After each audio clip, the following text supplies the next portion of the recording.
Oke, jadi kita ada dua aplikasi kalau untuk Olsera Pos sendiri. Di sini ada Olsera Upis sama Olsera Pos gitu.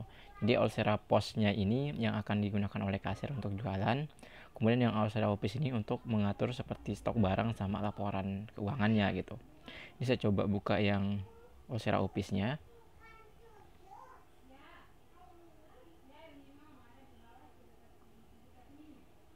Ini yang Olsera Upis. Yang untuk restoran. Jadi ini tampak menu awalnya dari Olsera yang untuk adminnya atau pemilik, owner lah biasanya yang punya gitu. Ini tampilan awalnya di dashboardnya. Eh, yang pertama itu di sini di menu katalognya kita bisa lihat di produk. Di produk ini kita bisa menambahkan barang-barang kita yang mau kita jual gitu, atau makanan-makanan yang mau kita jualkan, dan ini akan muncul di aplikasi kasirnya gitu, di tempat menginput barang-barangnya gitu. Ini produk Kumbu ini apabila ada paket-paketan, contohnya beli air dapat beli makanan dapat minuman kayak gitu, gratis minuman, itu bisa dibuat juga gitu. Jadi di sini juga bisa naruh kayak stok barangnya berapa, itu juga bisa kelihatan di sini gitu. Nah, kemudian selain di produk itu kita ada menu inventory juga. Di inventory ini incoming atau barang masuk. Itu kita bisa pilih tambah di sini kalau misalnya mau barang masuknya barang yang mana gitu. Terus tanggal masuknya hari apa gitu. Itu bisa kita buat sendiri juga. Jadi ketika kita update barang masuk di produk ini, maka akan otomatis bertambah di stok produk yang sudah kita input gitu. Ini untuk barang keluarnya, mungkin ada barang yang rusak atau pengiriman ke bahan baku ke toko lain kayak gitu.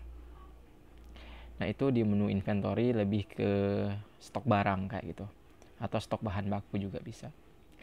Nah, kemudian kita ada fitur marketing. Di marketing ini untuk pembuatan kayak diskon-diskonnya apabila ada promo yang mau diadakan kayak gitu. Kemudian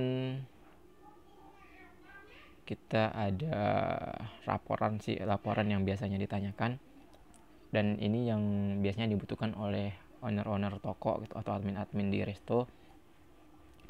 Nah, di sini untuk laporannya kita bisa lihat dari yang hari ini, terus yang hari kemarin, 7 hari kemarin, terus 30 hari terakhir, atau kita mau buat sendiri juga bisa gitu. Kita mau buat lihat laporan yang dari bulan Januari tanggal 1 sampai tanggal 31 misalnya. Ini kita apply saja. Ini di HP ya, kalau misalnya kita lihat di laptop akan lebih bagus sih, lebih enak di laptop gitu. Ini kalau di HP bisa di download PDF ataupun Excel gitu. Kemudian ini produk-produk kita yang terjual, kemudian terjualnya berapa dan keuntungannya berapa. Ini stok barang yang terjual itu berapa, kita juga bisa lihat gitu. Nah, kemudian di sini juga kita bisa lihat di penjualan ini. Ini karena bahasa Inggris mungkin agak susah dimengerti, nanti ada yang bahasa Indonesia juga gitu. Ini yang sudah bayar sama yang belum bayar. Biasanya kalau ada yang ngutang sama yang enggak yang lunas kayak gitu. Ini kalau untuk laporan penjualan kita coba lihat dari tanggal 1. Laporan penjualan kita coba lihat dari tanggal 1 Januari juga. 1 Januari sampai tanggal 31. Oke. Jadi ini penjualan totalnya di atas. Ini juga bisa di-download PDF juga ataupun Excel gitu. Terus profitnya berapa, diskon yang sudah kita kasih ke pelanggan juga kita bisa tahu gitu. Kemudian di sini kita juga bisa lihat berdasarkan produk kita, contohnya makanan, sesama makanan berapa aja yang laku, terus yang minuman aja yang lakunya berapa gitu. Ini bisa dicek berdasarkan item juga. Kemudian stok barang yang tersisa kita cek juga, sudah sisa berapa, kita juga bisa cek kayak gitu. Ini contohnya. Kemudian kalau kita ingin lihat yang berdasarkan produknya, ini kita bisa lihat stok barang.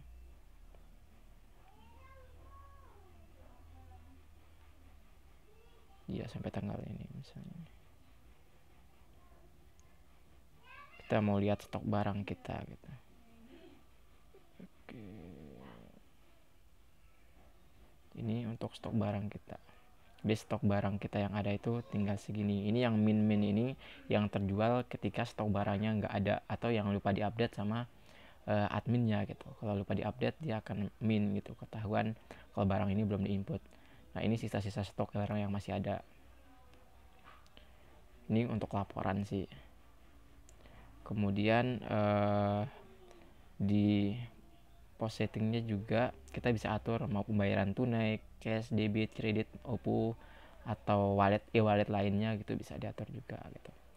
Kemudian ini untuk kayak resi yang akan dikeluarkan juga bisa kita edit gitu. Ini untuk resinya kita bisa atur apakah ditaruhkan harga di billnya atau kagak gitu, bisa kayak gitu juga.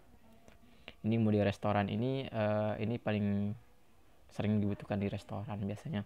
Kita bisa atur denahnya gitu, mau kita punya berapa tempat, berapa meja, mungkin itu kita bisa lihat ketika memesan nanti. Kita bisa atur denah mejanya.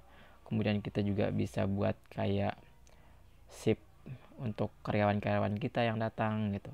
Kita juga bisa atur absensinya mereka. Contoh kalau untuk absensinya,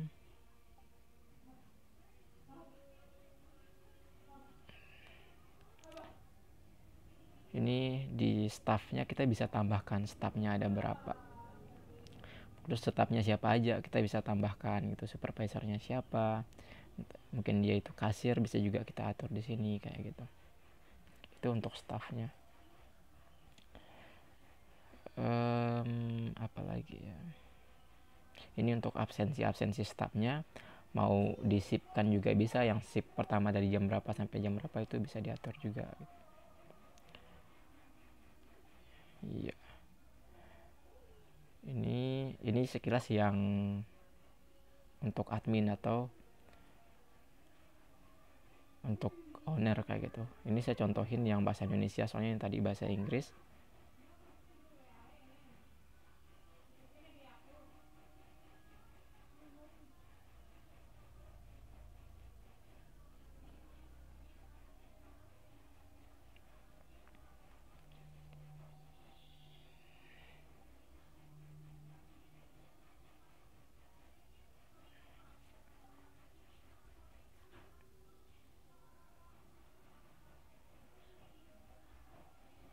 Ini contoh yang bahasa Indonesia.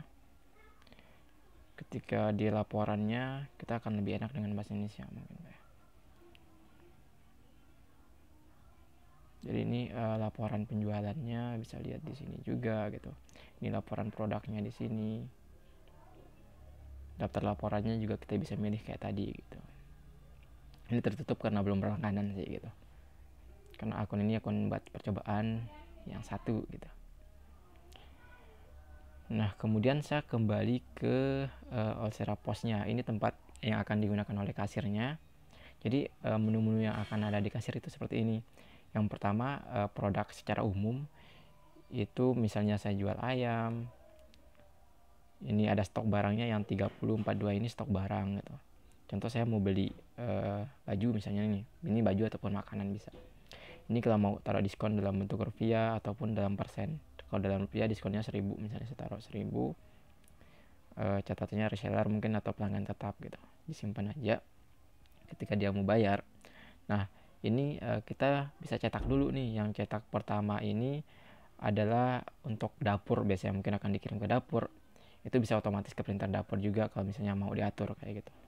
Kemudian di sini ada catatan pelayan, mungkin konsumennya nggak mau pakai cabai, nggak mau pedas, bisa dikirim di catatannya ini gitu. Yang dilayanin oleh siapa juga bisa dipilih nanti siapa yang melayanin gitu. Benar nggak nama kasirnya itu yang melayani. Nah ketika dia mau bayar tinggal dipilih aja bayar. Oke, nah bayarnya cash atau lewat apa gitu. Ini contoh dia bayar 20.000. Bayar akan ada otomatis dengan kembaliannya, tinggal dicetak aja resinya. Kalau di HP pakai printer Bluetooth, kalau di laptop ada printer yang USB juga. Ada pesanan baru tinggal ditambahkan saja gitu.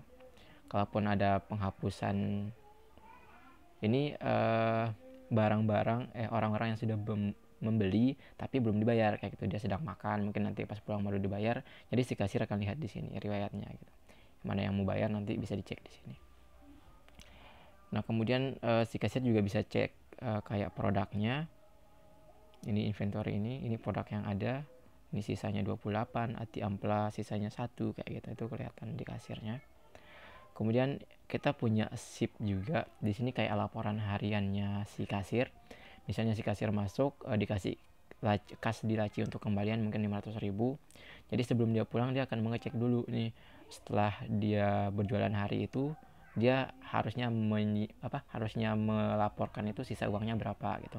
Jadi dia bisa cek uang yang dia pegang itu berapa di kas kayak gitu. Jadi seperti itu. Jadi kalau ada uang keluar masuk kita bisa tahu kayak gitu. Oke, ini mungkin buat laporan si kasir kepada atasannya nanti gitu. Terus ini kayak transaksi yang sudah berlangsung. Ini kalau misalnya mau dibatalkan tinggal klik batal kalau misalnya ada yang dibatalin ataupun salah gitu. Oke, mungkin sekilas seperti itu untuk aplikasinya.